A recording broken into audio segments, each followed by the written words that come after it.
तर महायुतीच्या एकतेला गालबोट लावणाऱ्यांना सक्त ताकीद द्या अशी मागणी सुनील तटकरे यांनी केली आहे। अजितदादांविरोधातील भाजपच्या आंदोलनानंतर सुनील तटकरे यांनी ही मागणी केली आहे।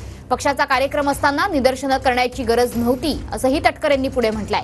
तर काही गैरसमज असतील तर ते दूर करण्यात येतील असं स्पष्टीकरण पुढे भुजबळांनी दिलेलं आहे।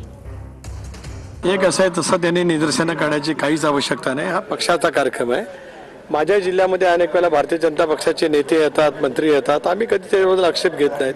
त्यामुळे अशा पैकी महायुतीच्या एकतेला गालबोट लावण्याचं काम कोण करत असेल तर त्यांना ताकीद वरिष्ठ पातळीवरती मिळाली पाहिजे असं माझं स्पष्टपणाची भूमिका त्या ठिकाणी आहे। खरं तर अजितदादा पालकमंत्री आहेत आणि त्यांनी कुठेतरी महायुतीमधील जे घटक पक्ष आहेत त्यांना कुठेतरी विश्वासात घ्यावा असा आरोप खरं तर बुचके यांनी केलेला सोडून द्या, कोण काय बोलतोय त्याच्याबद्दल मला प्रतिक्रिया देण्याची आवश्यकता नाही। असं आहे की काही काही ठिकाणी जे आहे काही गैरसमज झाले असतील तर ते दूर करण्यात येतील।